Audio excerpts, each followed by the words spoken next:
തിരുവനന്തപുരത്ത് വീണ്ടും അമീബിക്ക് മസ്തിഷ്ക ജ്വരം സ്ഥിരീകരിച്ചതോടെ നിരീക്ഷണം ശക്തമാക്കി ആരോഗ്യ വകുപ്പ്. രോഗബാധിതനായ 17-കാരൻ തിരുവനന്തപുരം മെഡിക്കൽ കോളേജ് ആശുപത്രിയിൽ ചികിത്സയിൽ.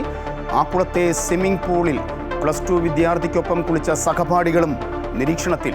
വെള്ളത്തിന്റെ സാമ്പിൾ പരിശോധനയ്ക്കയച്ചു. ഭക്തിയുടെ നിറവിൽ ഇന്ന് ജന്മാഷ്ടമി. ശ്രീകൃഷ്ണസ്വാമി ക്ഷേത്രങ്ങളിൽ പ്രത്യേക പൂജകൾ. ഗുരുവായൂരും അമ്പലപ്പുഴ ശ്രീകൃഷ്ണസ്വാമി ക്ഷേത്രത്തിലും വൻ ഭക്തജന തിരക്ക്. നിരത്തുകൾ അമ്പാടിയാക്കി ഇന്ന് 5 ലക്ഷം കുഞ്ഞുങ്ങൾ ശോഭയാത്രയിൽ പങ്കെടുക്കും.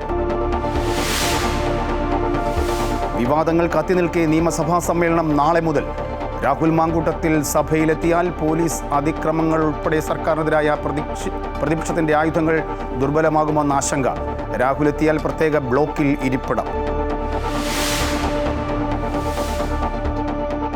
പോലീസിലെ ക്രിമിനൽ മുഖം വെളിപ്പെടുത്തി കൂടുതൽ പരാതികൾ. തൃശൂർ അന്തിക്കാട് പോലീസ് സ്റ്റേഷനിലെ CIയുടെ നേതൃത്വത്തിൽ നടന്ന കരിക്ക് മർദ്ദനത്തിൽ അരിമ്പൂർ സ്വദേശി സുനിൽകുമാറിന്റെ വാരിയെല്ലുകൾ പൊട്ടിയിട്ട് 1 വർഷത്തിലധികം. മുഖ്യമന്ത്രിക്കും മനുഷ്യാവകാശ കമ്മീഷനും അടക്കം പരാതി നൽകിയിട്ടും നടപടി ഉണ്ടായില്ലെന്ന് സുനിൽകുമാർ. അടിയന്തര അറബ് ഇസ്ലാമിക ഉച്ചകോടി നാളെ ദോഹയിൽ. നിർണായക യോഗം നടക്കുന്നത് ഖത്തറിൽ ഇസ്രായേൽ നടത്തിയ വ്യോമാക്രമണത്തിന്റെ പശ്ചാത്തലത്തിൽ. ഉച്ചകോടിക്ക് മുന്നോടിയായി അറബ് ഇസ്ലാമിക രാജ്യങ്ങളിലെ വിദേശകാര്യ മന്ത്രിമാരുടെ യോഗം ഇന്ന്.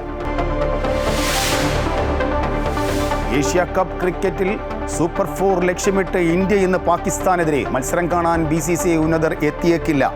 ദുബായ് അന്താരാഷ്ട്ര ക്രിക്കറ്റ് സ്റ്റേഡിയത്തിൽ കർശന സുരക്ഷാ ക്രമീകരണം.